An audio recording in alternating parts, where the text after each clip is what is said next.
안녕하세요. 여기는 미스터리 수사국입니다. 오늘은 성인 영화 배우인 타카시마 메이미의 이야기를 해드리겠습니다.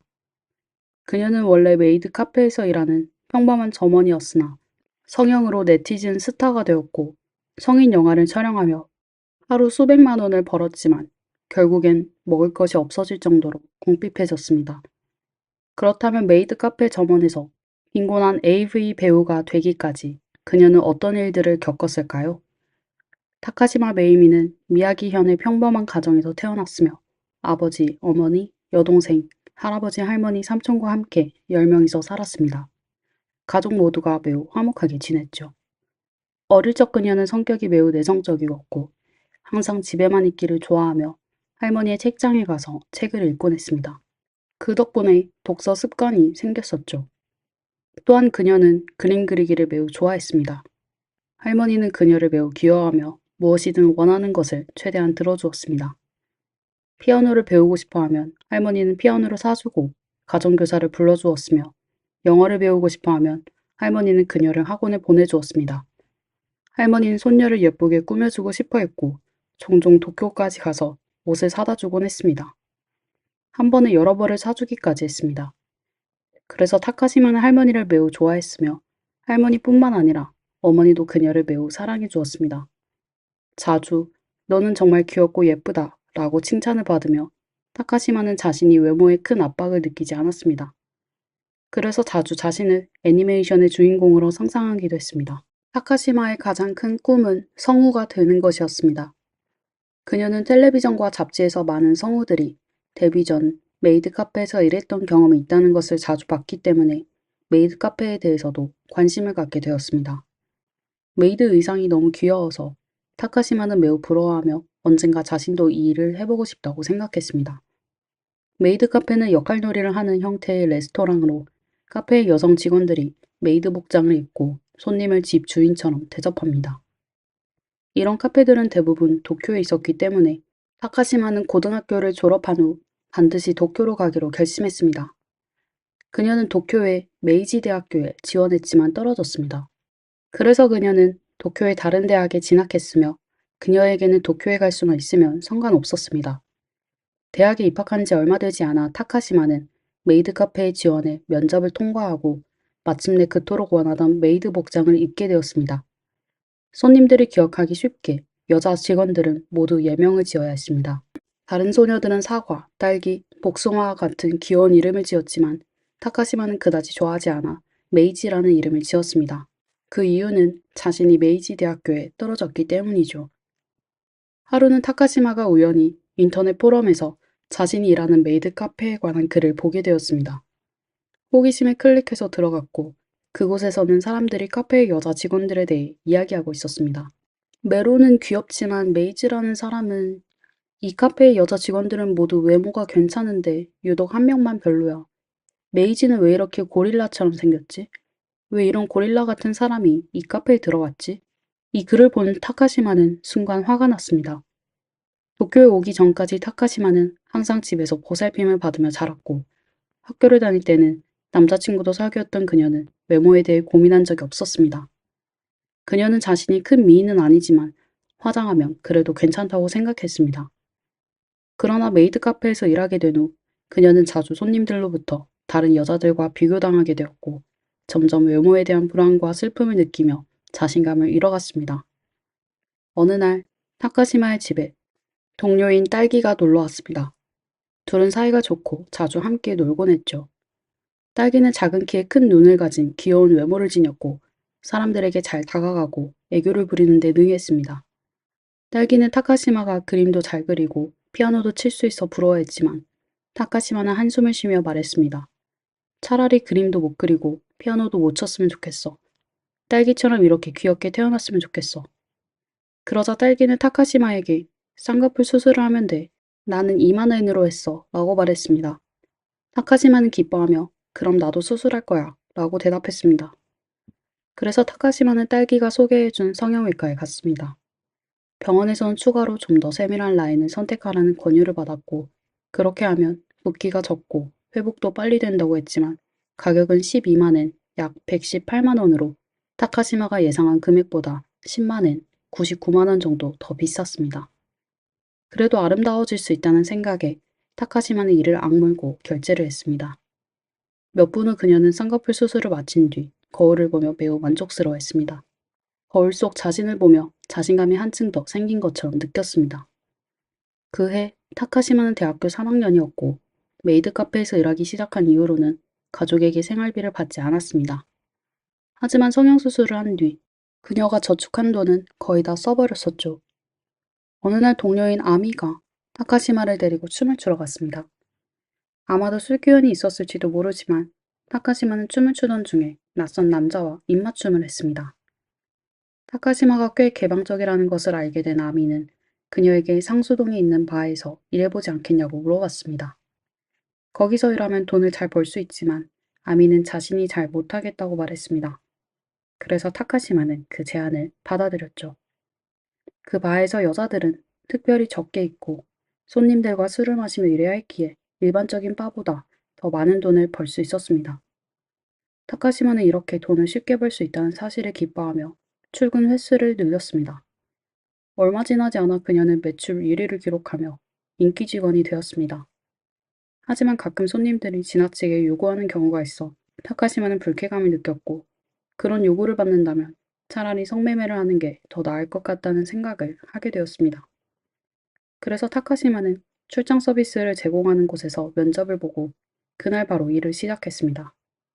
하지만 이 업계도 마찬가지로 손님들이 종종 가격을 깎으려 하거나 과도한 서비스를 요구하며 가끔은 돈을 덜 주고 가는 손님도 있었습니다.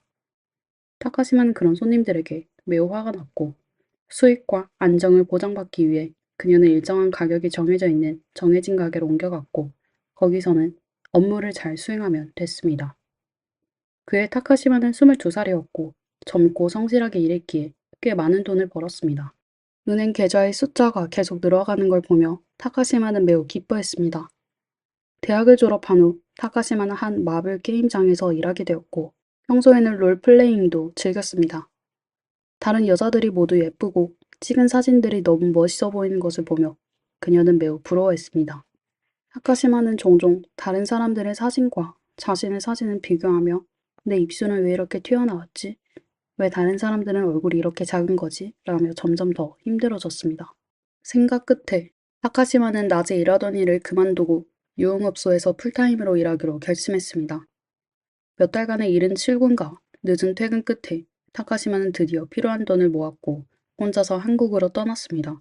눈 매몰 수술 18만 엔, 약 178만 원, 인중 축소 38만 엔, 약 376만 원, 코 수술 55만 엔, 약 545만 원, 턱 수술 255만 엔, 약 2,527만 원. 그해 타카시마는 23살이었고 8시간의 수술과 3일의 입원, 그리고 이후 1년의 회복기를 거쳐 드디어 자신이 원하던 모습으로 변할 수 있었습니다. 또한 수술 후 상당 기간 동안 유동식만 먹을 수 있었기에 체중은 52kg에서 41kg으로 줄어들었습니다. 타카시마는 수술 후 자신의 모습에 매우 만족하며 이제 아름다움은 돈으로 살 수 있다는 것을 실감했습니다. 성형 후 타카시마는 새로운 얼굴을 가진 채 코스플레이 분야에서도 점차적으로 유명해졌습니다. 그 과정에서 남자친구도 생겼고 그녀는 아름다움이 자신에게 주는 자신감과 즐거움을 매우 즐겼지만 그것으로 만족하지 않고 이후 다른 부위에도 추가로 수술을 받았습니다. 그동안 전반적으로 약 700만 엔, 약 6,938만 원을 썼습니다. 2018년 5월 타카시마는 자신의 성형 전후 사진을 트위터에 공유했습니다.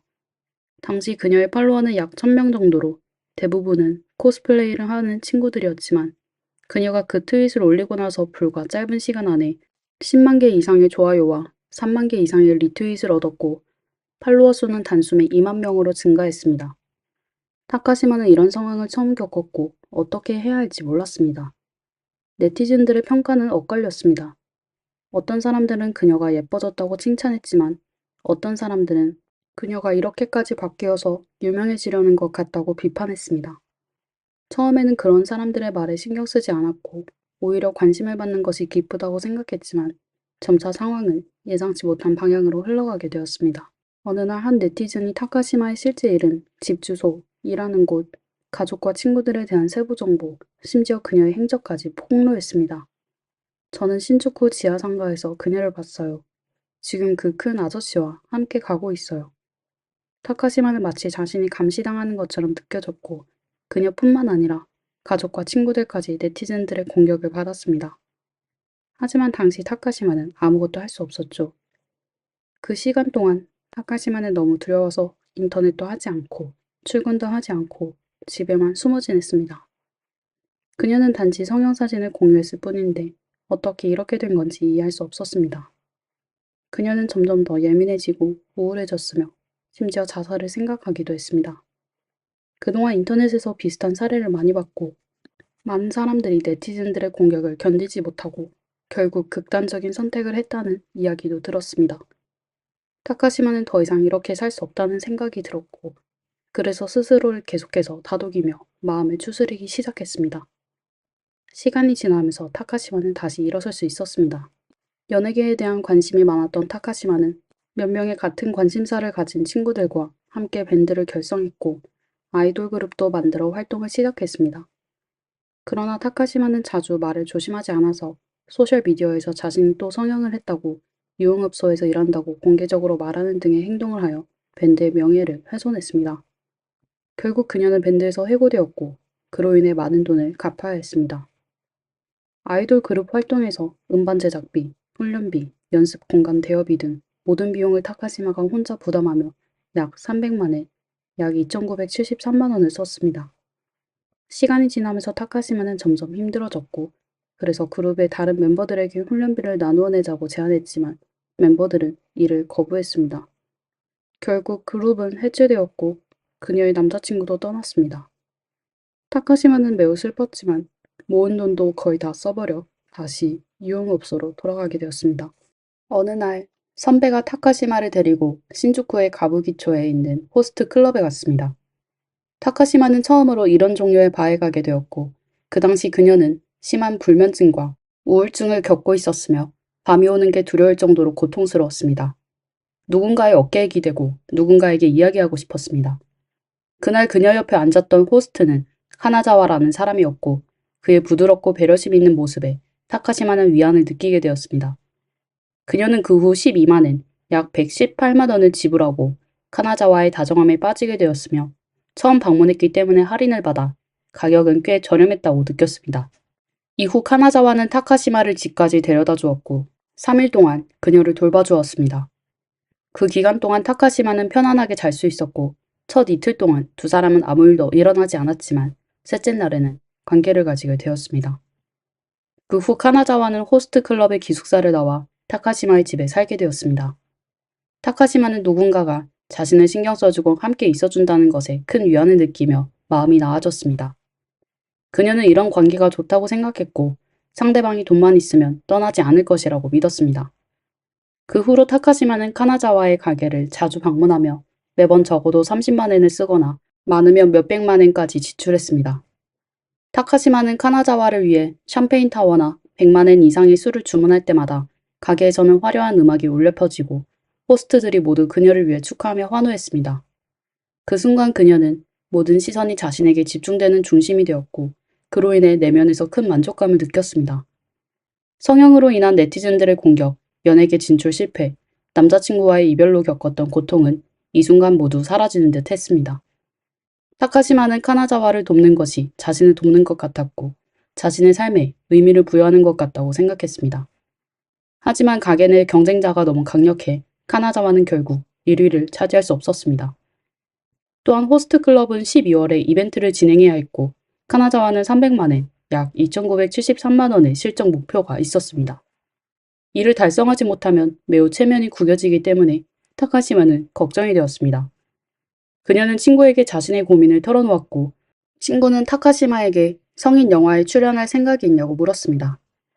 타카시마는 잠시 고민하다가 바로 결정을 내리지 않았지만 집에 돌아와 카나자와와 이 문제에 대해 이야기를 나누었고 카나자와는 가고 싶으면 가라고 말했습니다. 결국 타카시마는 성인 영화를 찍기로 결심했고 한 편당 100만엔 약 990만 원을 받았지만 그 돈은 곧바로 호스트 클럽에서의 고급 술과 샴페인 타워에 써버렸습니다. 영화 촬영 외에도 타카시마는 여전히 유흥업소에서 일을 계속했습니다. 1년 동안 그녀는 호스트 클럽에서 약 2,400만엔, 2억 3천만 원을 썼습니다. 어느 날 타카시마의 어머니가 전화를 걸어왔고 집에 택배가 도착했다고 말했습니다. 그 택배 안에는 DVD와 함께 당신의 딸이 도쿄에서 AV 여배우로 일하고 있다는 것에 대해 어떻게 생각하세요? 라는 내용의 편지가 들어있었습니다. 타카시마는 당황하여 무엇이라고 대답해야 할지 몰랐고 대충 넘어가며 전화를 끊었습니다. 그 이후로 그녀는 가족과의 연락을 끊고 집에도 다시는 돌아가지 못하게 되었습니다. 조사를 통해 알게 된 사실은 이 패키지를 보낸 사람이 유흥점의 단골 손님이었다는 것입니다. 그 손님은 타카시마를 좋아해서 결혼을 하자고 했지만 타카시마가 거절하자 그녀를 계속해서 괴롭히기 시작했습니다. 타카시마는 이 상황을 매니저에게 알릴 수밖에 없었고 그 이후 이 손님은 가게 출입이 금지되었습니다. 손님은 매우 화가 나서 복수를 결심하고 인터넷에서 타카시마의 고향 주소를 찾아 그녀가 최근에 찍은 영화 DVD를 타카시마의 부모님에게 보낸 것이죠. 또한 타카시마의 지속적인 지원 덕분에 카나자와는 호스트 클럽에서 인기가 계속 상승했고 더 많은 돈을 쓴 부유한 여성 손님들이 그에게 관심을 가지게 되었습니다. 그래서 카나자와는 자주 집에 돌아오지 않고 타카시마의 전화와 메시지를 무시하기 시작했습니다. 타카시마는 매우 슬퍼했으며 오랜 시간 함께 지내며 그녀는 카나자와의 존재에 의존하게 되었고 자신이 손님인지 연인인지 구분할 수 없게 되었습니다. 그러나 카나자와에게 타카시마는 그저 손님일 뿐이었죠. 카나자와의 이별 후 타카시마는 매우 우울해졌지만 친구들의 위로와 격려 덕분에 조금씩 회복할 수 있었습니다. 지금은 돈도 다 써버리고 사람도 떠났지만 삶은 계속 이어져야 했습니다. 그래서 타카시마는 영화 촬영에 집중하고 커리어를 쌓기로 결심했습니다. 그러나 그녀의 작품은 잘 팔리지 않았고 발전도 순탄치 않았습니다. 생계를 위해 다시 예전 일로 돌아갔으나 유흥업계에서도 오래 일할수록 점점 가치는 떨어지게 되어 있습니다. 그래서 타카시마는 계속해서 새로운 인생 방향을 찾으려고 했지만 그녀의 소비관념은 이미 왜곡되어 있었고 일반적인 일로는 그녀의 소비를 충족시킬 수 없었습니다. 결국 그녀는 다시 유흥업계에 머물 수밖에 없었습니다. 이전에 트위터에 올린 글 덕분에 타카시마는 많은 언론의 주목을 받았고 자주 인터뷰 요청을 받았습니다. 2020년 한 방송에서 타카시마는 그때 거의 저축이 없었고 지갑에는 1200엔, 약 12만원 밖에 남지 않았다고 밝혔습니다. 하지만 그녀는 그때보다 훨씬 더 깨어 있었고 이제는 호스트 클럽에 가지 않기로 결심하며 앞으로 더 열심히 살아가겠다고 다짐했습니다.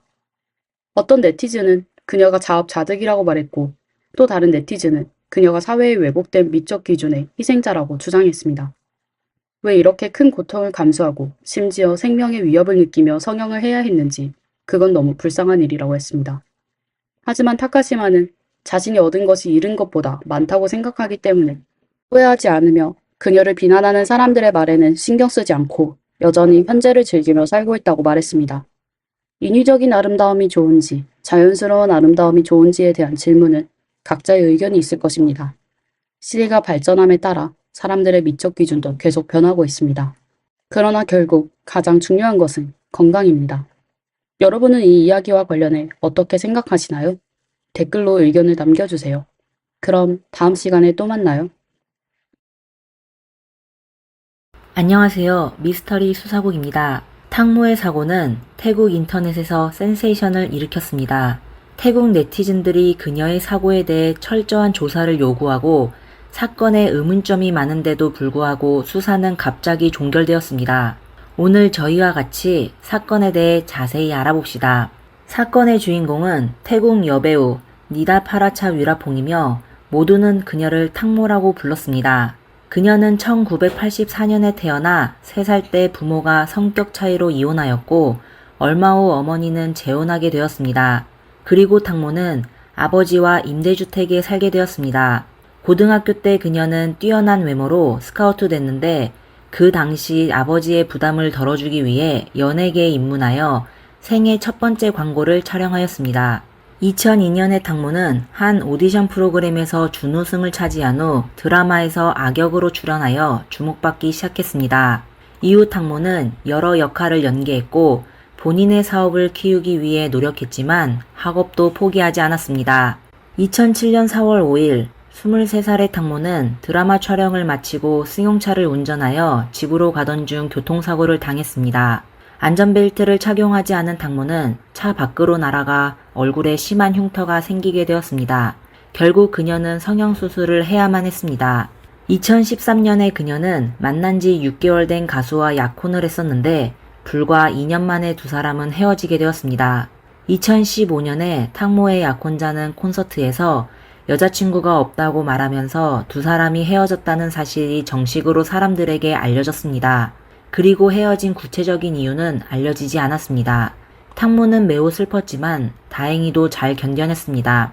그리고 바로 이 기간에 탕모는 프리랜서 아티스트가 되어 본인만의 매니저를 두게 되었습니다. 2019년 그녀는 다시 또 한 번의 상승기를 맞이하였습니다. 그녀가 출연한 드라마 흩날리는 나뭇잎이 아주 많은 인기를 끌었는데 악역을 맡은 탕모도 강렬한 존재감을 뽐내며 인기를 끌게 되었습니다. 드라마의 내용은 성전환 수술을 한 조카가 고모인 탕모의 남편을 빼앗는 것인데 탕모는 고모 역할을 아주 잘 소화해냈습니다. 탕모의 인기는 많아졌지만 사실 그녀의 삶은 별로 좋아지지 않았습니다. 2020년에 그녀는 세계적인 전염병으로 인해 일을 중단할 수밖에 없었습니다. 그리고 그녀의 아버지는 그해 가을에 심각한 질병으로 세상을 떠났습니다. 30대가 된 탕모는 학업을 마치겠다는 아버지와의 약속을 지키기 위해 계속 대학에서 공부하였습니다. 그리고 아버지의 비싼 치료비도 본인이 책임져야 해 부담이 아주 컸습니다. 그녀는 자금이 부족해지자 친구에게 돈을 빌렸고 1000만 바트, 하나로 약 3억 7천만 원의 빚을 지게 되었습니다. 많은 빚을 졌지만 그녀는 여전히 적극적으로 생활해 왔습니다. 그녀는 인터넷 중고시장에서 자신이 입었던 옷을 팔기 시작하며 매체의 보도에도 편하게 대응하였습니다. 그러다 2년간의 노력에 그녀는 반 정도의 빚을 갚고 또 연애를 시작하였습니다. 2022년 1월에 탕모는 랑싯대학교를 졸업하여 아버지와 약속한 학사학위를 받았습니다. 탕모는 여기서 끝이 아니고 계속 공부를 더 하겠다고 했지만 아버지는 더 이상 본인의 성장을 지켜볼 수 없었습니다. 운명이 순탄치 않은 만큼 탕모는 아주 강인하게 살아왔습니다. 어릴 적부터 부모가 이혼하고 사고로 얼굴이 망가졌고 파혼하고 우울증을 겪었으며 실업하고 빚을 지고 또 가장 친한 아버지가 세상을 떠난 고통을 겪어야 했지만 그녀는 삶을 포기하지 않고 모든 고난을 직면하였습니다. 하지만 이번에는 기적이 일어나지 않았습니다. 탕모는 불과 38살의 나이로 갑자기 세상을 떠났습니다. 사건은 사고로 결론날 것 같았지만 사람들은 탕모 사건에 의문점이 있다는 것을 발견했습니다. 사건 당시 그녀와 관련된 모든 사람들은 전부 의심스러웠습니다. 그들의 황당한 발언과 마지막 결말은 모두를 분노하게 만들었습니다. 그럼 탕모는 사고로 세상을 떠나게 된 걸까요? 아니면 누군가가 그녀를 해친 것일까요? 2022년 2월로 돌아가 알려진 전체 과정을 살펴봅시다. 2월 24일 태국 방콕 3명의 남자와 3명의 여자는 짜오프라야 강에서 작은 보트를 타며 놀고 있었습니다. 그들 중에는 탕모와 그녀의 매니저가 있었습니다. 당초 언론에서는 그들이 전부 탕모의 친구들이라고 보도했지만 사실 그녀는 매니저를 제외한 다른 4사람과 잘 아는 사이가 아니었습니다. 다른 한 명의 여성 샌드는 매니저의 친구였고 남자 셋은 배의 주인인 포와 그 두 친구였습니다. 그날은 포가 사람들을 초대하여 오후 4시에 만나기로 한 겁니다. 매니저는 화장을 하기 위해 탕모의 집으로 갔었는데 두 사람이 늦게 도착하여 포는 우선 배에 연료를 채우며 다른 친구를 픽업하였습니다. 그러다 전부 모인 후 그들은 2시간 정도 식사를 한 뒤 8시쯤 보트를 타게 됐습니다. 보트를 운전한 사람은 로버트라는 남성이었습니다. 그들은 라마7 방향에 있는 논타부리를 향해 떠났으며 보트에서 즐거운 시간을 보내기 시작했습니다. 그러나 보트에 탑승한 지 2시간이 지난 10시 40분쯤 태국의 경찰서에는 누군가가 보트 위에서 미끄러져 강에 빠졌다는 신고를 받게 되었습니다. 경찰은 부두에 도착한 후 사건을 신고한 사람을 통해 물에 빠진 사람이 바로 배우 탕모라는 걸 확인했습니다. 갑작스럽게 일어난 사건은 곧바로 인터넷에서 퍼지기 시작했습니다. 탕모의 연예인 친구들은 곧바로 사람들을 동원하여 현장으로 가 구조팀과 함께 짜오프라야 강에서 수색 구조를 시작하였습니다. 하지만 그날 밤의 수색과 구조는 아주 어려웠습니다. 저녁 11시부터 새벽 1시까지는 조수 시간이어서 조류가 매우 빨라 수색 구조 진행이 아주 힘들었습니다. 강변 주민들은 사람들을 찾기 위해 집안의 모든 조명을 켜놨습니다. 한밤중에 수온은 극도로 낮았으며 탕모가 또 구명조끼를 착용하지 않고 물에 빠졌기 때문에 시간이 지나자 사람들은 점차 희망을 포기하기 시작했습니다. 10시간이 넘는 인양 작업에도 아무런 결과가 없었지만 구조팀은 인양 계획을 다시 짜 구조 작업을 계속 진행하였습니다. 그리고 사회적인 관심으로 탕모를 찾는 수색팀은 더욱 확장하게 되었습니다. 경찰과 구조팀, 그리고 해군의 잠수팀과 해군 감시팀이 전부 출동하였습니다. 이후 탕모의 어머니와 남자친구도 수색 구조에 동참했다는 소식이 전해졌습니다. 그녀의 남자친구는 짜오프라야 강에서 다시 만날 때까지 여기서 기다릴 거야 라는 글을 올렸습니다. 하지만 하루가 지났는데도 탕모를 찾지 못하였습니다. 2월 26일 아침, 탕모의 어머니는 스님의 인도로 짜오프라야 강으로 가 꽃을 뿌리며 딸이 빨리 돌아오기를 기원하였습니다. 그리고 바로 그날 정오쯤에 수색 구조대는 어머니가 기도한 곳 근처에서 이미 숨진 탕모를 발견하게 됐습니다. 어머니와 탕모의 남자친구는 슬픔에 빠져 현장에서 통곡하다가 결국 기절하였습니다. 탕모가 숨졌다는 소문은 빠르게 퍼져 센세이션을 일으키게 됐습니다. 사람들은 자발적으로 짜오프라야 강으로 가 추모하는 꽃을 놓았습니다. 전 국민은 그녀의 참변을 안타깝게 생각했습니다. 법의학자의 판단에 따르면 탕모는 익사한 것으로 드러났습니다. 그녀의 몸에는 아무런 이상한 물질이 없었고 몸 위에는 상처가 많았었는데 아마 선미의 프로펠러로 생긴 것 같았습니다. 상처가 물에 빠지기 전에 생긴 건지 물에 빠진 후 생긴 건지 판단할 수 없어 경찰은 사건에 대해 조사하기 시작했습니다. 그리고 탕모와 함께 있었던 5사람들의 행보가 사람들의 주목을 받게 됐습니다. 사람들이 그들에게 관심을 돌리자 그들이 진술한 것과 사고 발생 후의 행동, 그리고 사건에 대한 처리 방식은 사람들을 분노하게 했으며 탕모가 단순한 사고가 아니었을까 하는 의심이 들 수밖에 없어졌습니다. 사고 발생 후 경찰은 탕모의 일행에게 다음날 아침에 사건에 대해 진술해야 되며 바로 탕모를 수색하여 구조해야 된다고 했습니다. 하지만 5사람 모두 사람들 몰래 현장을 떠났습니다. 매니저는 새벽 3시쯤에 떠났다고 했지만 CCTV에 그들은 1시 10분경 떠났습니다. 매니저는 혼자 승용차를 운전하여 탕모의 집으로 돌아갔습니다. 본인이 책임지던 연예인이 위험에 처했지만 그는 바로 탕모의 가족에게 알리지 않고 집으로 돌아가 휴식을 취했습니다. 나머지 4명은 새벽 2시 이후에 차례로 주유소에 도착했는데 CCTV 속 그들은 한자리에 모여 뭔가 의논을 하는 것 같았습니다. 아침에 경찰서로가 진술하기로 한 5명은 전부 나타나지 않았으며 그리고 그들은 한동안 전화도 받지 않았습니다. 정보가 부족한 것도 수색 구조 작업이 더디게 진행되는 이유 중 하나였습니다. 그러다 이튿날 오후에서야 그들은 조사를 받기 시작했으며 전부 변호사를 대동했습니다. 그들은 전부 탕모가 사고를 당한 것이라고 했습니다. 그날 그들은 보트에서 놀고 있었는데 2시간쯤 지나자 탕모가 갑자기 화장실에 가고 싶어 했습니다. 선주포는 화장실이 고장나서 사용할 수 없다고 했습니다. 하지만 추후 그는 화장실에 잡동사니가 쌓여 있어 사용하기 불편하다고 말을 바꿨습니다. 할 수 없이 탕모는 선미로가 볼일을 보게 됐습니다. 이 점이 아주 이상했는데 탕모는 연예인인데 어떻게 사람들이 볼 수 있는 곳에서 볼일을 봤을까요? 그리고 그 당시 그녀는 보트에서 찍은 사진을 보면 원피스 수영복을 입고 있었기에 볼일 보기는 더욱 힘들 것이었습니다.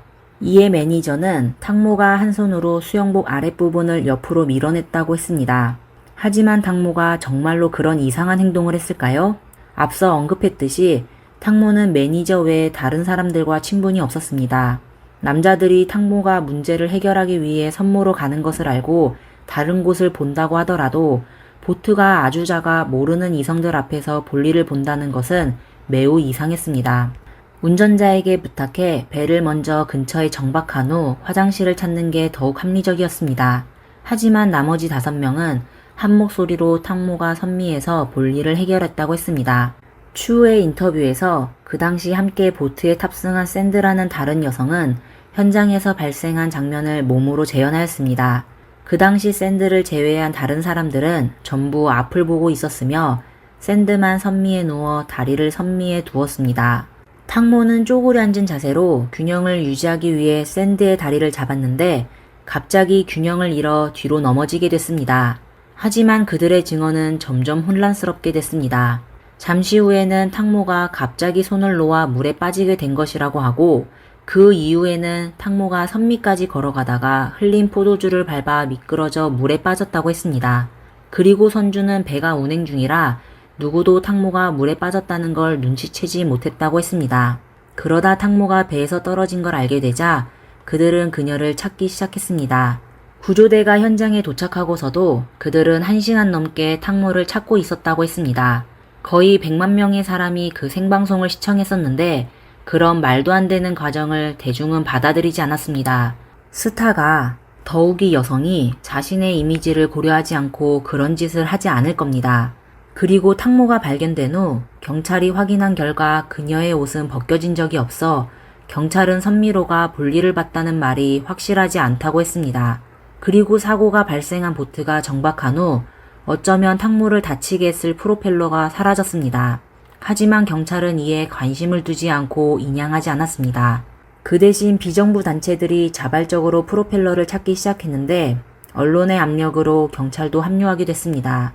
하지만 경찰이 인양한 프로펠러는 새 것처럼 보였습니다. 보트에 탄 여성인 샌드도 탕모 사건에 대해 공개 생방송을 한 적이 있었는데 탕모 얘기를 하다 웃음이 터질 뻔하기도 했습니다.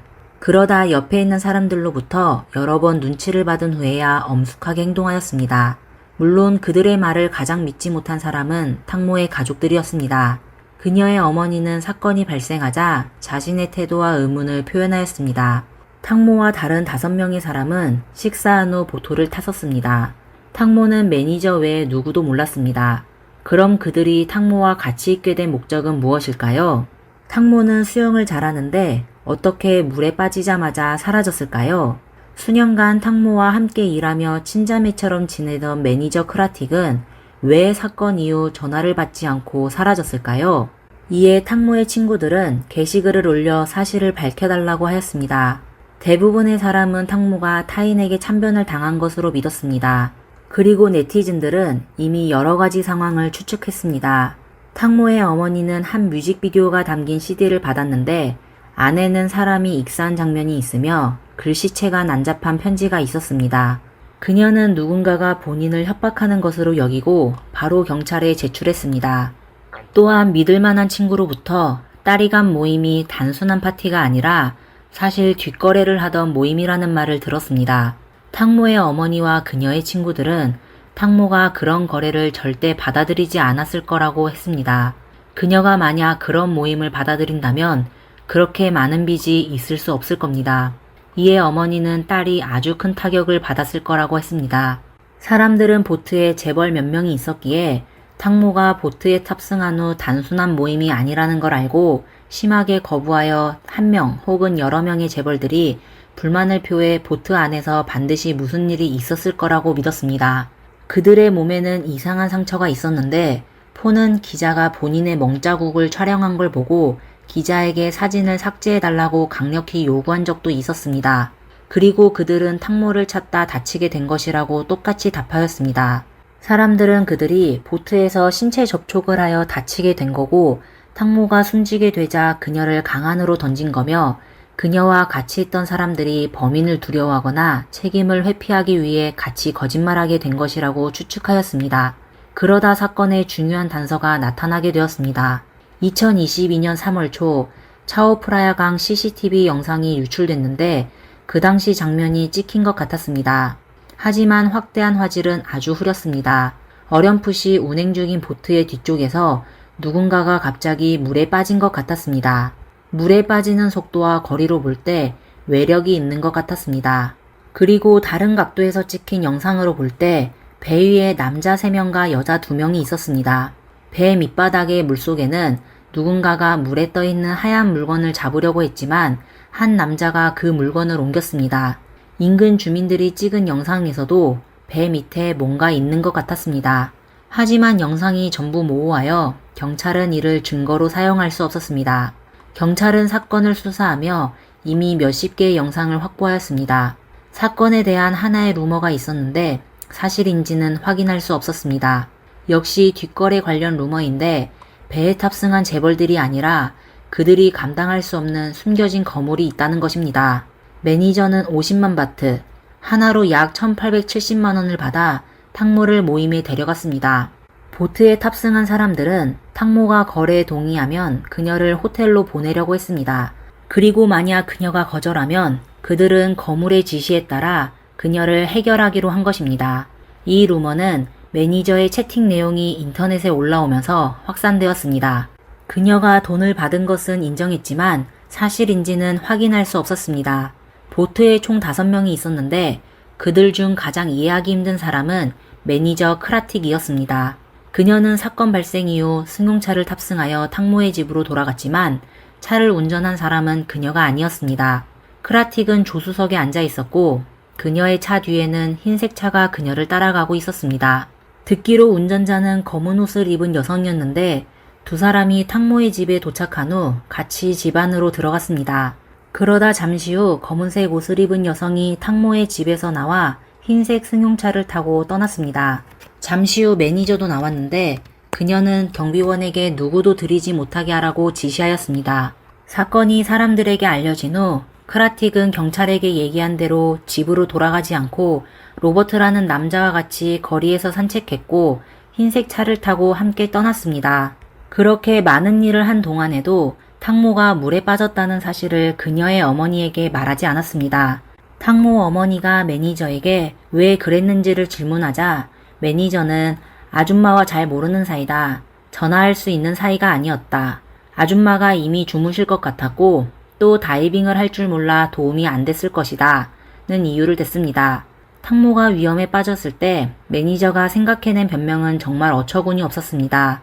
그리고 왜 물속으로 뛰어내려 그녀를 구하지 않았나? 라는 질문에 그녀는 본인이 수영을 할 줄 모른다고 답했는데 사실 그녀의 SNS에는 딸과 함께 다이빙하는 영상이 올려져 있었고 물속에서 눈을 뜨고 촬영할 수 있을 정도였습니다. 탕모의 휴대폰도 그녀가 보관하고 있었는데 사건 이후 가사 도우미에게 넘겨졌고 도우미가 핸드폰을 탕모의 어머니에게 전해줬습니다.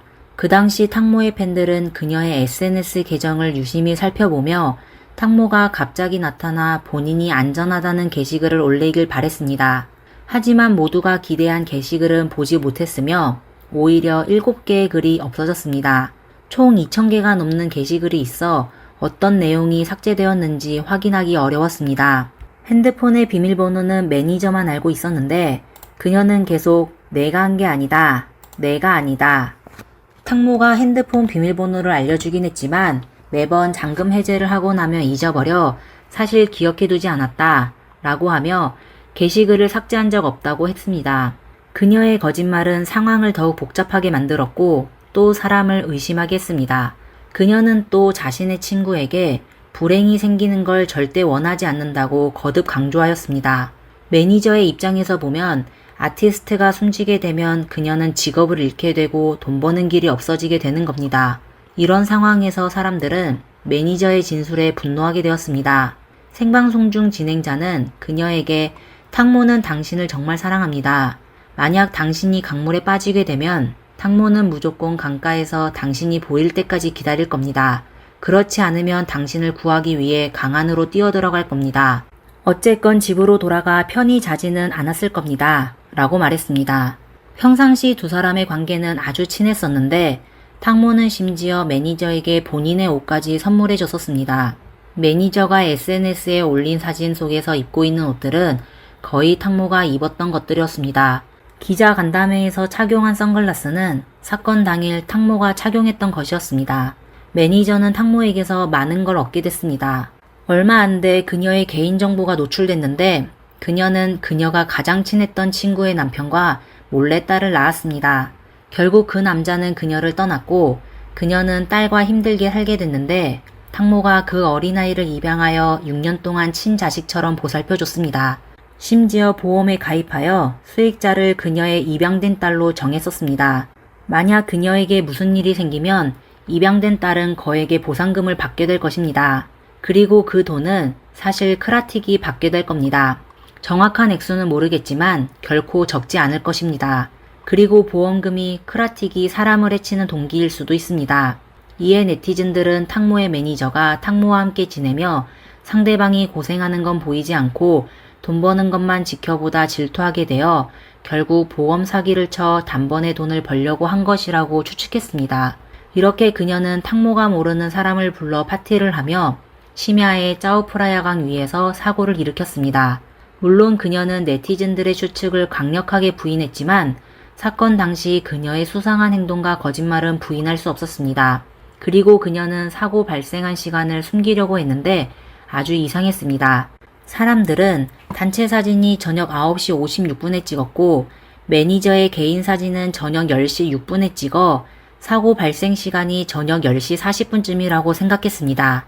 그냥 매니저의 말대로라면 탕모가 사고당한 시간은 비슷합니다. 하지만 이상한 점이 있는데 바로 사진 뒤에 있는 다리의 불빛이 켜져 있다는 것이었습니다. 관련 직원의 진술에 따르면 다리의 소등 시간은 저녁 9시였습니다. 일부 자동차의 블랙박스에도 9시가 넘었을 때 다리의 조명이 꺼진 것으로 나타났습니다. 이건 사진의 촬영 시간이 수정됐다는 건데 만약 사진에 나온 시간이라면 다리의 조명은 꺼져 있어야 했습니다. 다시 얘기하자면 그들이 제공한 사진은 전부 저녁 9시 전에 찍은 겁니다. 매니저는 일부러 시간을 변경하여 저녁 10시쯤 탕모가 살아있다는 걸 증명하려고 했습니다. 사실 탕모는 저녁 10시 전에 이미 사고를 당하게 됐습니다.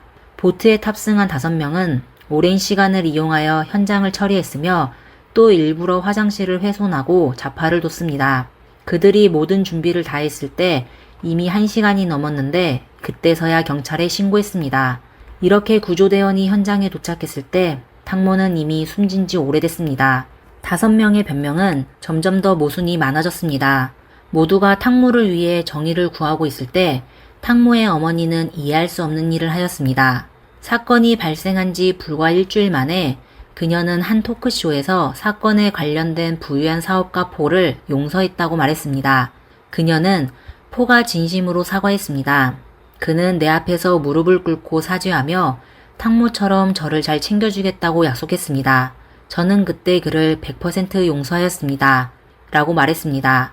인터뷰 때 탕모의 어머니는 심지어 크게 웃기도 했습니다. 도대체 그녀는 무엇으로 딸의 사건을 조사하는 걸 포기하게 됐을까요? 물론 돈이었습니다. 재벌이었던 포는 3천만 바트, 하나로 약 11억 원을 보상금으로 지급하고 장례 비용도 전액 부담하겠다고 그녀와 약속했습니다. 만약 그가 정말 결백하다면 왜 그렇게 많은 돈을 그렇게 급하게 지불했을까요? 설마 그들은 돈으로 사건을 해결하려고 한 것일까요? 어쨌든 일주일 전까지만 해도 딸이 억울하게 세상을 떠났다고 주장한 어머니는 불과 며칠 만에 상대방의 사과를 받고 심지어 포와 포옹까지 했습니다. 탕모의 어머니는 딸이 살아있다면 앞으로 30년 동안 벌 수 있는 돈을 계산했는데 연봉이 100만 바트, 약 3,740만 원 정도가 되어 30년간 3천만 바트를 벌 수 있을 거라고 했습니다. 인터뷰의 진행자는 그녀에게 사회로부터 비난받을 건데 두렵지 않느냐? 라고 물었습니다. 이에 그녀는 전혀 두렵지 않습니다. 뭐라 듣는다 해도 사람들은 우선 매니저를 비난할 겁니다. 라고 답했습니다. 그녀의 말을 정리하자면 이번 사건이 이미 마무리됐으니 더 이상의 조사할 필요가 없고 장례식만 치르면 된다는 의미였습니다. 사람들은 탕모 어머니의 행동에 분노하게 되었습니다. 그녀가 사실을 조사하는 걸 포기한다면 탕모의 억울함은 영원히 밝혀지지 않고 사건은 영원히 미궁 속에 있어야 합니다. 탕모 어머니의 발언에 사람들은 상심해하며 점점 사건 조사를 포기하게 되었습니다. 많은 연예인들도 SNS를 통해 어머니를 자랑하기 시작하며 어머니에게 감사함을 표현하며 탕모의 엄마를 풍자하였습니다. 우리 어머니는 3천만 바트 때문에 나를 억울하게 두진 않을 겁니다. 인터넷에 퍼지고 있는 욕설과 비난에 탕모의 어머니는 나는 상관없어요. 그리고 그런 글을 읽지도 않아요. 라고 답하며 저는 매일 앱에서 노래를 불러 우승까지 했어요. 라고 하였습니다. 탕모가 3살 때 그녀의 부모는 이혼하게 되었습니다. 그녀의 어머니는 그냥 아주 가끔씩 탕모를 보러 갔습니다. 탕모는 아버지와 어머니를 아주 사랑했습니다. 하지만 33살이 되고서야 새 가족이 모인 사진을 갖게 되었습니다. 그러다 2020년에 아버지가 세상을 떠난 후 탕모는 어머니와 다시 만나 친해지게 되었습니다. 하지만 같이 지낸 2년의 시간은 30년이 넘는 공백을 메울 수 없었습니다. 탕모는 어머니와 같이 있는 걸 좋아했지만 어머니는 딸의 재산을 더욱 사랑하는 것 같았습니다. 탕모의 사건은 인터넷을 통해 계속 퍼지게 됐는데 태국 국무총리의 주목까지 받게 되었습니다. 총리는 경찰을 독촉하여 최대한 빨리 사건의 진실을 확인하여 국민의 우려에 대응하라고 했습니다. 사건 과정을 국민들에게 공개하여 하루빨리 진실을 밝히라고 했습니다. 이어 경찰은 탕모 사건에 관련된 77명의 진술과 총 60개의 CCTV 영상을 수집하여 사건 당시의 상황을 파악하였습니다. 보트를 운전한 로버트는 본인이 보트 운전 자격이 없다고 인정하였습니다. 사건 당일 저녁, 그는 배를 운전하는 걸 연습했는데 보트가 불안정해 탕모는 물에 떨어지게 되었습니다. 그리고 그는 사건 당일에 술을 마셨는데 책임을 피하기 위해 와인병과 와인잔 등 증거물을 폐기하였습니다. 사건 발생 이후 그는 다른 몇몇의 사람들과 협상하여 현장을 처리했습니다.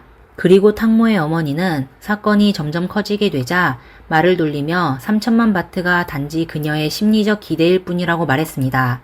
그녀는 딸의 숨진 원인에 대해 확인하고 싶다며 법의학 의사에게 재검을 요청하고 화장 시간을 무기한 연장해달라고 요청했습니다.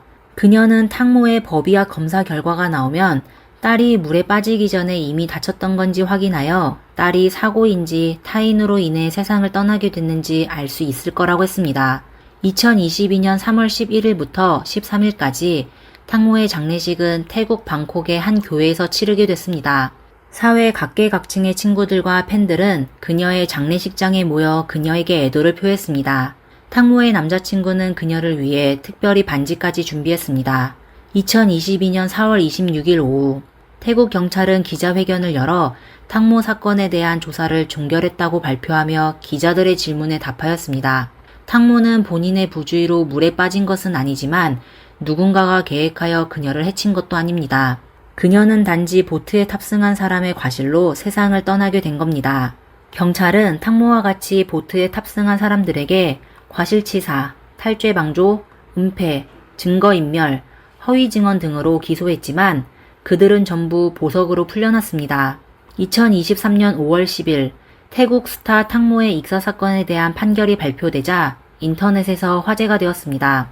첫 번째 피고인 로버트는 징역 2년 9개월, 집행유예 3년, 벌금 6만 4천 바트, 하나로 약 240만 원을 선고받았고 두 번째 피고인 포는 징역 2년 2개월, 집행유예 3년, 벌금 5만 4천 바트, 하나로 약 202만 원을 선고받았습니다. 하지만 사람들이 생각도 못한 게 탕모의 어머니가 미소를 지으며 피고인 두 사람과 손을 잡고 법정을 나온 것입니다. 사람들은 그 장면에 충격을 받게 되었습니다.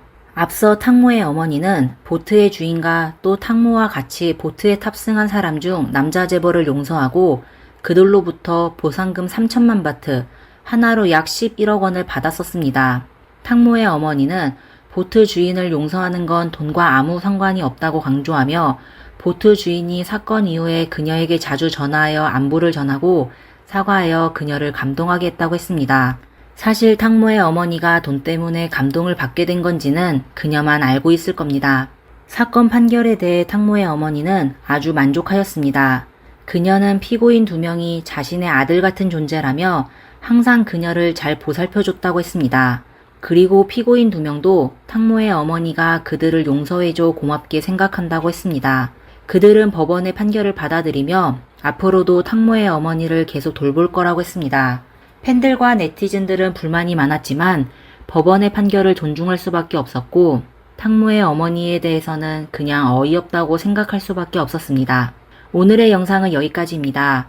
영상을 재미있게 보셨다면 좋아요와 구독 부탁드리겠습니다. 감사합니다. 안녕하세요. 미스터리 수사국입니다. 미인대회에 참가한 여성이 대회 며칠 전에 갑자기 기이하게 사라졌습니다. 그리고 그녀의 어머니도 같이 사라졌는데 아버지가 마지막으로 딸과 아내를 만난 사람이어서 유력한 용의자로 지목받게 되었습니다. 사람들은 모든 게 소녀의 아버지가 한 짓이라고 믿고 있을 때 반전이 생기면서 사건은 점점 더 복잡해졌습니다. 오늘의 사건은 프랑스에서 아주 유명했고 그 당시 사회에서 센세이션을 일으켰습니다. 사람들은 모녀의 실종이 남편이자 아버지인 남자와 연관이 있는지 궁금했습니다. 이게 바로 베니테스 모녀 실종 사건인데요. 오늘 저희와 같이 확인해 봅시다. 사건은 페르피난에서 발생하였습니다. 페르피난은 프랑스 남부에 위치한 도시로 랑그록 루시용 지역과 피레네 오리엔탈의 수도이며 1000년 이상의 역사를 지닌 고대 도시입니다. 도시에는 고대 종교 건물과 고전 마을, 그리고 도시를 둘러싼 푸른 해안선이 있어 유럽에서 유명한 관광 명소입니다. 이야기의 주인공 앨리슨 베니테스는 1994년 5월 프랑스 남부 몽펠리에에서 태어나 사건 당시 19살이었습니다. 앨리스는 부유한 가정에서 살았는데요. 그녀의 아버지 프란시스코 베니테스는 사건 당시 50살이며 스페인계 프랑스 군대 장교였습니다.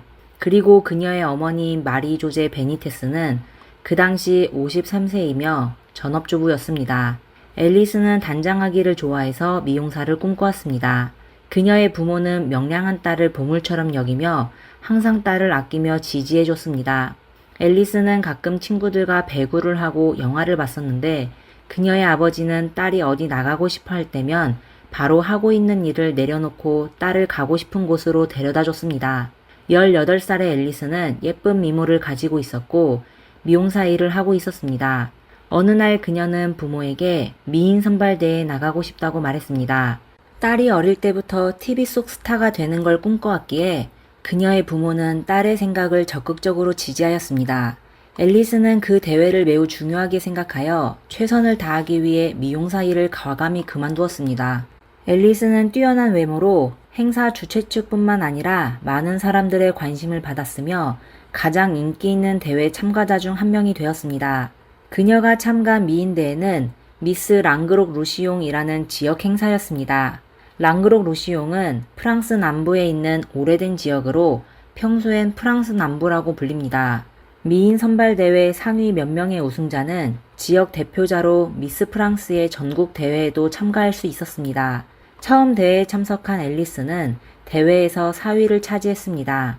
그 이후부터 그녀는 여러 광고 촬영 기회를 얻게 되었습니다. 그녀의 스타 꿈은 점점 더 현실이 되어가고 있었습니다. 1년 후 19살의 앨리스는 미스 컴플런트 미인대회에서 2위를 차지하게 되었습니다. 그리고 몇 달 후 새로운 미스 랑그록 루시용 대회가 시작되었습니다. 앨리슨의 부모는 항상 딸의 열렬한 지지자였습니다.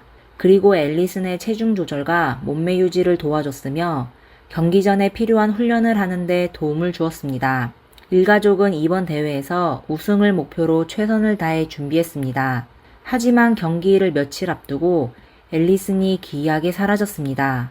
그리고 그녀의 어머니 마리 조제도 같이 사라졌습니다. 그럼 그날 도대체 무슨 일이 있었고 또 어떤 숨겨진 비밀이 있을까요? 시간을 2013년 7월 25일로 되돌려 봅시다. 2013년 7월 25일 목요일, 이른 아침에 한 남자와 한 여자가 페르피냥 경찰서를 찾아갔습니다. 남자는 50살의 프란시스코인데 그는 딸과 아내와 연락이 두절된 지 11일이 되었는데도 도저히 사람을 찾지 못하여 경찰에 신고하게 된 거라고 하였습니다. 경찰서에 프란시스코의 옆에 서 있는 여자는 그의 의붓딸 리디아였습니다. 그녀는 프란시스코의 아내 마리 조제가 전 남편과 낳은 딸입니다. 리디아는 어머니가 11일 전 오후 5시 17분에 보낸 문자를 받았다고 했습니다. 문자 내용은 어려운 결정을 내리기로 했어. 하지만 이게 나은 것 같아. 앨리슨과 함께 툴루즈로 갈 거야. 였습니다. 그 후 그녀는 다시 어머니와 연락하지 못했다고 했습니다. 사실 일주일 전 7월 17일에 앨리슨의 친구 알렉산드르는 이미 경찰서에 가 실종 신고를 한 적이 있습니다. 알렉산드르는 앨리슨이 7월 14일 아침에 집을 떠나 대회 리허설에 참석하기 위해 동쪽에 있는 카네앙 루시옹으로 갔다고 경찰에 말했습니다. 그 당시 대회에는 총 12명의 참가자가 있었습니다. 공식 대회가 시작하기 전에 모든 참가자는 매주 연기 등의 공부를 해야 했습니다. 그날 아침 리허설 후 앨리스는 그녀의 아버지인 프란시스코가 오후에 그녀를 픽업하러 올 것이라고 말했습니다. 그리고 다음날 대회의 다른 활동에 참가해야 해서 집으로 돌아가 준비를 좀 해야 한다고 했습니다. 오후에 현장에 많은 스태프들이 앨리슨이 아버지의 차를 탑승한 걸 보았고 몇몇 사람들은 근처 슈퍼마켓에서 부녀를 만난 적이 있었습니다. 하지만 이튿날에 앨리슨은 이날 행사에 참석하지 않아 대회 주최 측에 관심을 끌게 되었습니다. 앨리슨은 이번 대회를 아주 중요하게 생각했었기에 대회에 관련된 사람들을 의아하게 만들었습니다.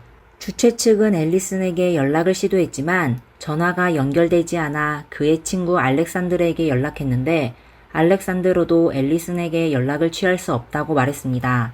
앨리슨의 휴대폰은 계속 꺼져 있었습니다. 또 하루가 지나 오전 10시 30분이 됐는데도 알렉산드르는 여전히 앨리슨과 연락할 수 없었습니다. 그는 걱정이 되어 페르피냥 북서쪽에 있는 앨리슨의 집으로 갔습니다. 그녀의 집은 3층 건물이었습니다. 알렉산드로가 한참 동안 문을 두드렸지만 아무런 대답이 없어 떠나려고 할 때 위층의 창문이 열리더니 한 남자가 창밖으로 머리를 내밀었는데 그의 몸은 젖어 있어 방금 샤워를 한 것 같았습니다. 그 사람은 프란시스코였습니다. 알렉산드르는 그에게 지난 이틀 동안 앨리슨과 연락을 할 수 없어 그녀가 집에 있는지 확인하기 위해 왔다고 말했습니다. 위층에 있는 프란시스코는 앨리슨이 어머니와 함께 이틀 전에 툴루즈로 갔다고 말했습니다. 툴루즈는 페르피냥에서 북서쪽으로 200km 떨어진 도시입니다. 그리고 프란시스코는 모녀가 휴가를 더욱 잘 보내기 위하여 휴대폰을 끈 것이라고 하였습니다. 이때 알렉산드르는 어딘가 이상하다는 걸 느끼게 됐습니다. 그는 앨리슨에게 어떤 나쁜 일이 일어났을 거라는 생각이 떠오르게 됐습니다. 미인 선발대회를 참가한 후 앨리슨은 매일 트위터와 페이스북을 자주 업데이트하였습니다. 하지만 이틀 전인 7월 14일부터 앨리슨은 SNS 업데이트를 전혀 하지 않았습니다. 집으로 돌아간 알렉산드르는 생각하면 할수록 이상하다고 느껴져 밤새 잠을 잘 수 없었습니다. 다음날 아침 일찍 알렉산드르는 사건을 신고하기 위해 경찰서로 갔습니다. 그는 자신이 알게 된 상황을 전부 경찰에게 얘기했지만 그 당시 경찰은 앨리슨의 아버지인 프란시스코가 그의 딸과 아내가 툴루즈로 휴가를 갔다고 하니 아무 문제가 없을 거라고 하였습니다. 그리고 경찰은 그날 사건을 접수하지 않았습니다.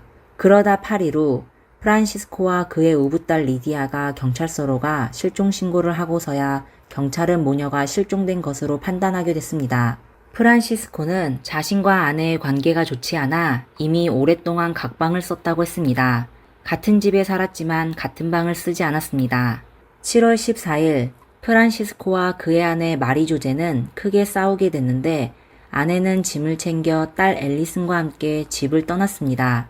처음 프란시스코는 아내가 자신과 싸워 홧김에 나간 거라 모녀가 며칠만 지나면 돌아올 것이라고 생각했는데 그러다 그는 아내와 딸의 생필품까지 없어진 걸 알게 되었습니다. 그리고 그의 이브딸 리디아로부터 모녀가 툴루즈로 갔다는 사실을 알게 되었습니다. 그리고 프란시스코는 일주일 전에 알렉산드르라는 사람이 앨리슨을 찾기 위해 집까지 왔었다고 말했습니다. 그 당시 그는 별로 신경 쓰지 않았지만 거의 2주를 기다려도 모녀는 여전히 집으로 돌아오지 않았습니다. 그리고 그동안 아내와 딸에게 수차례 연락을 시도했었지만 전부 연락이 안 됐습니다. 그때서야 프란시스코는 뭔가 잘못됐다고 느껴져 경찰에 실종 신고를 하게 된 거였습니다. 신고받은 경찰은 곧바로 앨리슨과 마리조제의 휴대폰 신호에 대한 후속 수사를 하기 시작했습니다. 두 사람의 휴대폰이 마지막으로 신호 잡힌 시간은 지난 7월 14일 오후였습니다. 앨리슨은 미인대회 현장을 떠난 후 통화 기록이 없었습니다. 그리고 마리조제는 그날 오후 5시 17분에 딸 리디아에게 본인의 행적을 문자로 보냈고 7월 15일 새벽에 휴대폰 신호가 프란시스코가 근무하는 막사 지역에 다시 나타났습니다. 그리고 잠시 후 휴대폰의 신호는 다시 없어졌습니다. 이건 두 명의 실종자가 툴루즈에 전혀 가지 않았다는 걸 알 수 있었습니다. 앨리슨과 그녀의 어머니 마리조제는 운전면허증이 없어 두 사람이 승용차를 운전하여 떠날 가능성은 배제되었습니다. 앨리슨의 집에서 약 2.7km 거리가 된 곳에 페르피냥 기차역이 있습니다. 경찰은 앨리슨의 집에서 기차역까지의 CCTV를 확인했지만 두 사람의 흔적을 찾지 못했습니다. 그리고 두 사람의 통장에는 소비한 기록이 전혀 없었습니다. 이에 경찰은 앨리슨과 그녀의 어머니가 현지에서 참변을 당한 것으로 추측하였습니다. 모녀가 사라진 지 16일 만에 경찰은 단서를 얻기 위하여 사건을 민중들에게 공개하였습니다. 실종자 앨리슨 베니테스, 나이 19살, 키 174cm, 날씬한 체격, 갈색 눈, 밝은 갈색 머리, 실종 당시 청바지와 검은 조끼를 입었음. 실종자 마리조제 베니테스, 나이 53세, 신장 167cm, 실종 당시 검은색 옷을 입었음. 앨리스는 현지에서 꽤 유명하였는데 그녀가 어머니와 같이 실종됐다는 소식에 사람들은 큰 충격을 받았습니다. 현지의 언론도 사건을 추적하고 보도하기 시작했습니다. 실종자의 가족들은 모든 친척과 친구들을 동원하여 페르피냥의 거리와 숲에서 실종자를 찾기 시작하였습니다. 그리고 그들은 전단지를 배포하고 안내문을 붙이고 행인에게 모녀의 행적을 아는지 물었습니다. 앨리슨의 친구 알렉산드로도 그녀를 찾기 위해 사건과 관련된 내용을 인터넷에 발표하였습니다. 프랑스에서는 매년 수만 건의 실종이 발생했습니다. 경찰은 사건을 수사하다 프란시스코의 행동이 수상하다는 걸 발견하여 그를 조사하기 시작했습니다. 경찰은 프란시스코에게 39살의 내연녀가 있다는 걸 발견하였습니다. 그녀의 이름은 마리 테레즈 가르시아이며 그 당시 바르셀로나에 있는 프랑스 영사관의 경비원 일을 하고 있었습니다. 그녀는 이미 결혼했고 두 자녀가 있었습니다.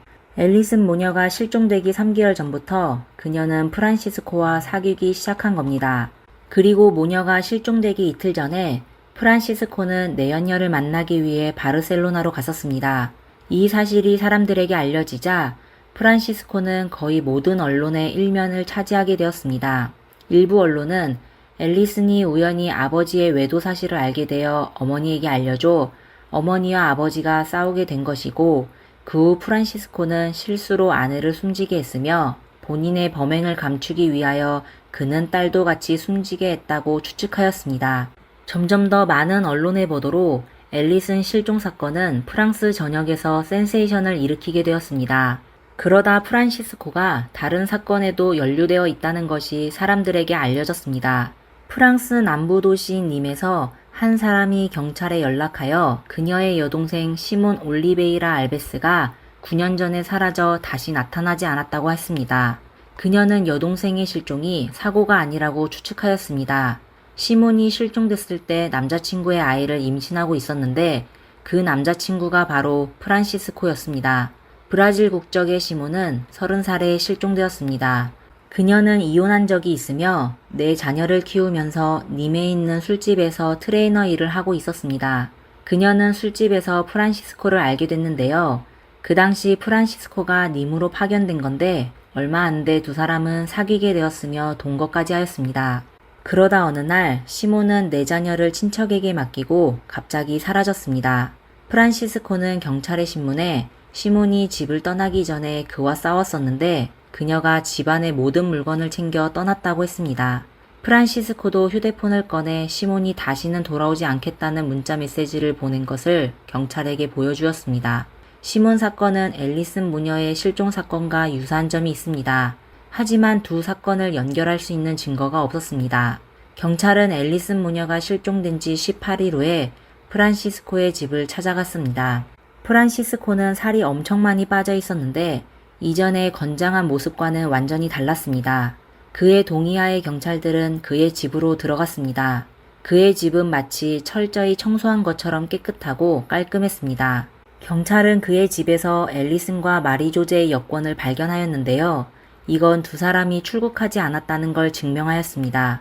그러다 사흘 후 예상치 못한 일이 벌어졌습니다. 그날 아침 7시 페르피냥의 한 군부대에서 한 군인이 화장실에서 프란시스코가 제복을 입고 세상을 떠난 걸 목격하게 되었습니다. 경찰은 사건이 군인들이 잠든 새벽에 일어난 것으로 추측하였습니다. 그리고 화장실에서 프란시스코의 유서를 발견하였는데 아내와 딸의 실종이 자신과 무관하며 자신이 결백하다고 주장하는 거였습니다.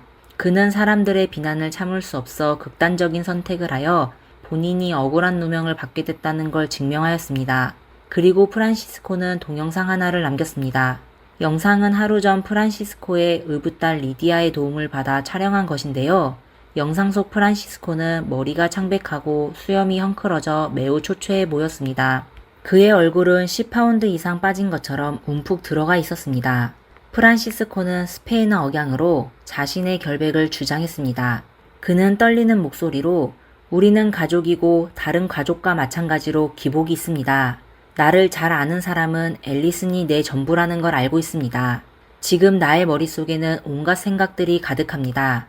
계속 버티고 있지만 터질 것 같습니다. 라고 말했습니다.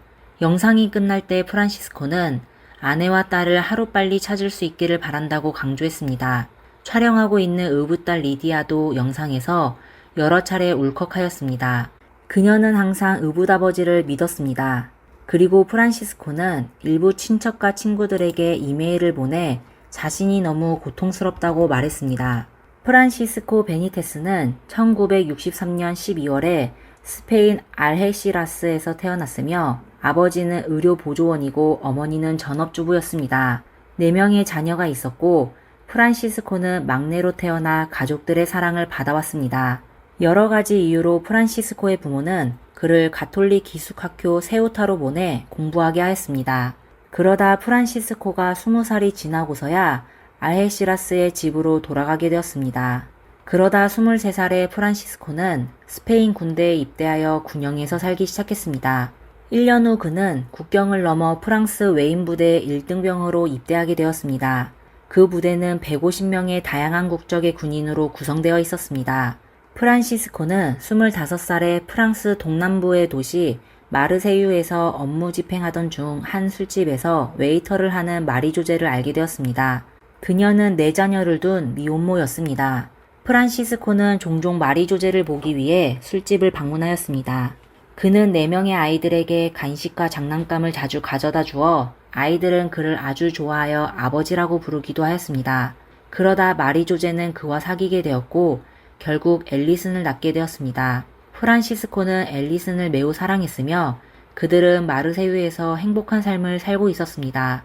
사실 그때 프란시스코와 마리 조제는 혼인신고를 하지 않았습니다. 9년 후 34살의 프란시스코는 마르세유 북서쪽에 있는 님이라는 곳으로 파견되었습니다. 그리고 그곳에서 23살의 시몬을 만났습니다. 그녀도 4자녀를 둔 미혼모였습니다. 프란시스코는 그녀의 열정적인 성격에 반하여 마르세유와 님 두 도시를 오가기 시작했습니다. 그의 2 여자친구는 서로의 존재를 모르고 있었으며 이런 생활은 7년 동안 계속되다 결국 들키게 되었습니다. 7년 후의 어느 날 공식적인 여자친구 마리 조제는 프란시스코가 바람핀 사실을 알게 되어 2 사람은 크게 싸우게 되었습니다. 프란시스코와 그의 다른 여자친구 시몬도 자주 다투게 되어 2 사람의 관계도 위기에 처하게 되었습니다. 그러다 시몬은 질병으로 인해 병원에 입원하게 됐는데 며칠 후 그녀가 실종된 소식이 알려졌습니다. 시몬이 사라진 지 이틀 후 프란시스코는 마리 조제의 곁으로 돌아갔습니다. 그는 여자친구와 아이들에게 다시는 실수하지 않겠다고 다짐하여 마리 조제는 그를 용서하기로 했습니다.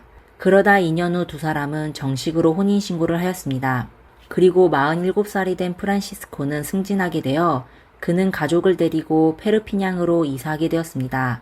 2년 후의 크리스마스 이브에 딸 앨리스는 아버지의 휴대폰을 보다가 우연히 아버지가 또 바람을 피웠다는 사실을 알게 됐습니다. 앨리스는 바로 어머니에게 아버지가 바람 폈다고 알려 마리는 프란시스코와 크게 싸우게 됐으며 이혼 얘기까지 나왔습니다. 프란시스코는 아내와 1년 넘게 부부 생활을 하지 않아 본인이 바람 피웠다며 오히려 아내에게 화를 내었습니다. 그 후 프란시스코는 집을 떠나 군영에서 살기 시작했습니다. 아내와 더 이상 싸우기 싫어 딸이 보고 싶을 때만 집으로 돌아갔습니다. 그리고 프란시스코가 집을 나간 뒤 그 내연녀와도 연락을 끊었습니다. 그러다 1년 후 프란시스코는 스페인에서 일하다가 또 한 명의 내연녀를 만나게 됐습니다. 39살의 유부녀 마리 테레즈 가르시아인데요. 그녀는 2자녀가 있었습니다. 프란시스코는 아내와 이혼하고 프랑스를 떠나 내연녀와 함께 프랑스에서 사는 걸 계획하였습니다. 3개월 후 그는 프랑스에서 또 아내와 싸우게 됐는데 그 후에 모녀의 실종 사건이 발생했습니다. 그리고 프란치스코는 아무 일도 없었다는 듯 지극히 평범하게 행동해 왔습니다.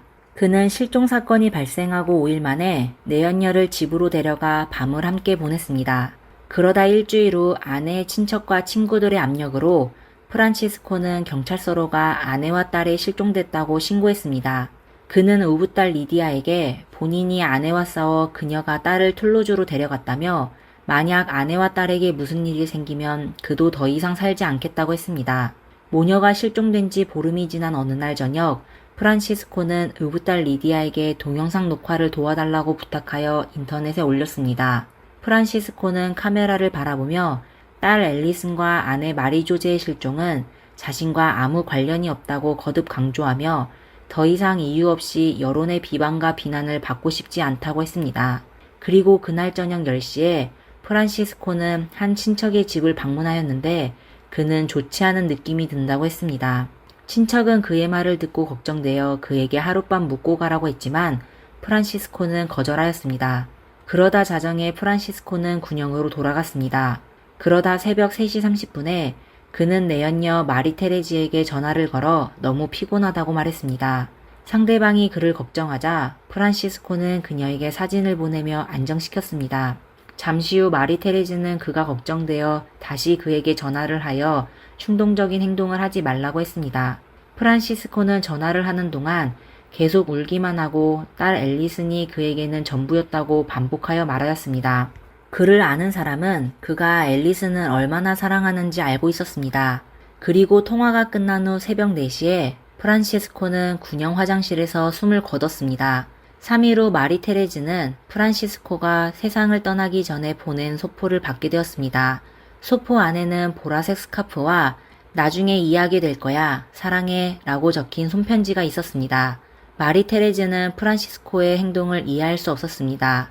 두 사람은 분명 새로운 삶을 시작할 수 있었는데 프란시스코는 비참하게 세상을 떠났습니다.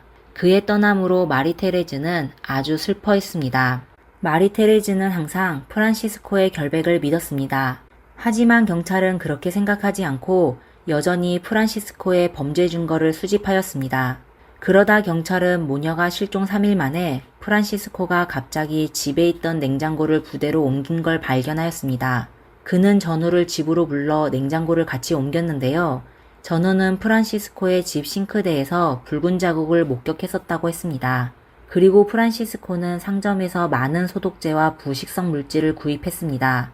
모녀가 실종된 후 프란시스코가 경찰에 신고하기까지 며칠이 흘러 이론적으로 그는 범죄를 저지르고 사건 현장을 정리할 시간이 충분했습니다. 그녀들이 실종되고 5일이 지난 후 프란시스코의 내연녀 마리 테레지가 프란시스코의 집을 방문한 적이 있었는데 그녀는 창밖에서 들어오는 불쾌한 냄새를 맡았다고 했습니다.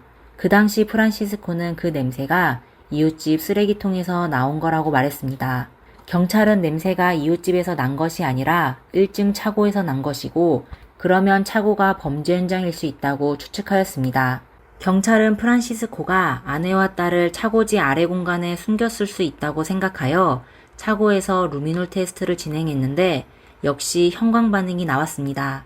한 가지 언급해야 할 건 일부의 표백제도 루미놀을 빛나게 할 수도 있습니다. 차고 바닥에 다락문이 있었는데 바로 아래에 크롤링 공간이 있었습니다. 하지만 다락문의 주변이나 내부에는 어떠한 유력한 증거도 남아있지 않았습니다. 그리고 크롤링 공간에 정화조가 있어 내연녀가 맡은 냄새를 설명할 수 있었습니다. 경찰은 집안의 다른 곳에서 루미놀 테스트를 했었는데요. 몇몇 곳에서 형광 반응이 있는 걸 확인했습니다. 법의학자는 침실 침대 발치에서 소량의 붉은 액체를 추출하였습니다. 그리고 그것이 실종된 앨리슨의 것으로 확인되었습니다. 8월 말에 경찰은 상황 파악을 위해 프란시스코가 근무하던 병영으로 갔습니다. 한 군인은 지난달 병영에서 거의 30장의 시트가 사라졌다고 말했습니다. 그리고 7월 말 여러 사람들이 프란시스코가 군부대 세탁실에서 카펫과 시트를 세탁하는 걸 목격한 적이 있었습니다. 프란시스코는 그가 고기를 해동할 때 실수로 붉은 액체를 침대 시트에 묻혔다고 했습니다.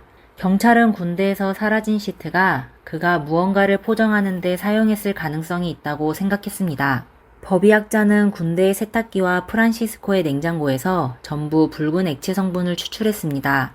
그리고 검사 결과 전부 실종된 앨리슨의 DNA로 알려졌습니다. 프란시스코의 차량 운전 기록에 따르면 그는 아내와 딸이 실종되고 본인이 숨질 때까지 총 5,000km를 운전했습니다. 그리고 프란시스코의 휴대폰 위치 기록을 확인하여 그가 늦은 밤에 페르피냥 해변 휴양지 포르투카트로 여러 차례 갔던 걸 확인했습니다. 이에 경찰은 3일간 해당 지역을 수색하였습니다. 그들은 소나무 숲, 호수, 그리고 해안을 수색했지만 여전히 아무런 단서를 찾지 못했습니다. 경찰은 프란시스코의 컴퓨터를 확인한 후 그가 시간관리 전문가인 걸 알게 됐습니다. 프란시스코는 아내와 많은 내연녀들과 접하는 것 외에도 다양한 나이트클럽을 자주 방문했습니다. 프란시스코가 일하던 지역에 그의 전 여자친구 시몬의 실종 외에 그와 관련이 있을 것으로 의심되는 사건이 2건 더 있었습니다. 피해자 산드라 마틴은 사건 당시 21살이었고 브라질 사람이며 2 아이의 어머니이기도 하였습니다. 1999년 1월 어느 날 밤 그녀는 남편과 말다툼이 벌어져 그녀는 남편에게 호텔에서 하룻밤을 보낼 것이라고 하고 이지오그 타라스콘에 있는 집을 떠난 후 실종되었습니다. 그러다 2달 후 한 어부가 산드라의 집에서 몇 킬로미터 떨어진 강에서 한 여성을 발견하였는데 확인 결과 그녀가 바로 실종한 산드라였습니다. 산드라의 남편이 유력한 용의자로 지목되어 기소됐지만 법원은 결국 그를 무죄로 석방하였습니다. 산드라는 시몬이라는 친구가 있었는데 시몬의 남자친구가 바로 프란시스코였습니다. 사건은 1999년에 발생했는데 그 당시 프란시스코는 오드에 있는 카스텔 노다리에 군에서 복역 중이었는데 산드라의 집에서 차로 1시간 남짓 거리에 있었습니다. 어떤 사람들은 산드라에게 일어난 일이 프란시스코와 관련이 있다고 생각합니다. 또 하나의 사건이 있었는데 2009년 5월에 A9 고속도로에서 특수업종을 하는 브라질 여성이 손님을 대접하다 차 안에서 참변을 당했습니다. 사건 당시 프란시스코는 그곳에서 가까운 군영에 있었는데 경찰의 노력에도 불구하고 사건은 결국 미스터리로 남게 됐습니다.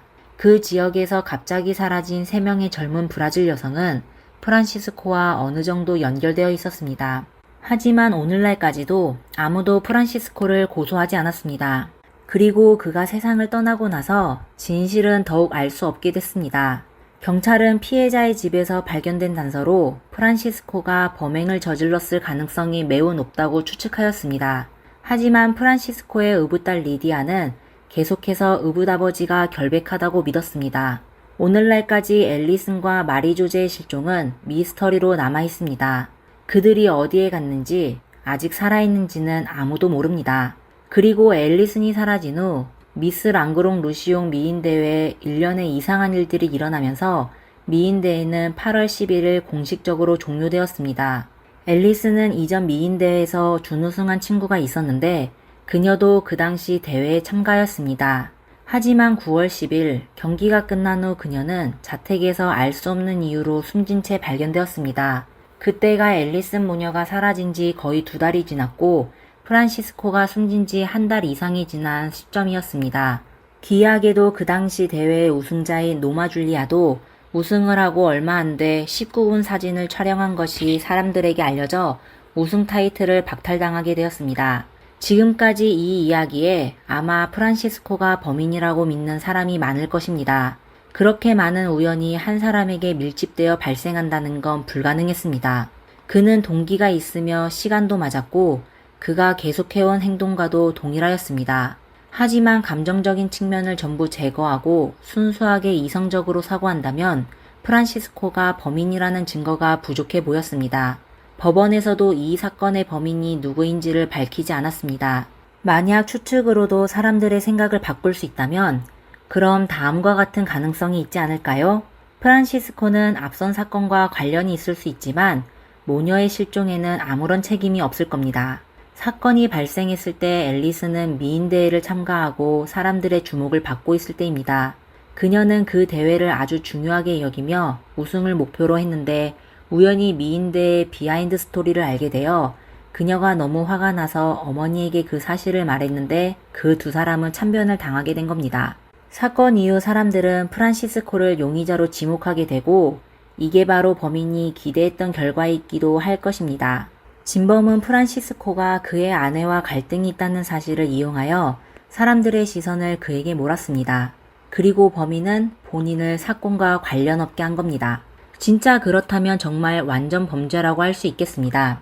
여러분은 오늘의 사건에 대해 어떻게 생각하시나요? 댓글로 남겨주세요. 이상 미스터리 수사국이었습니다. 다음 영상에서 뵙겠습니다. 감사합니다.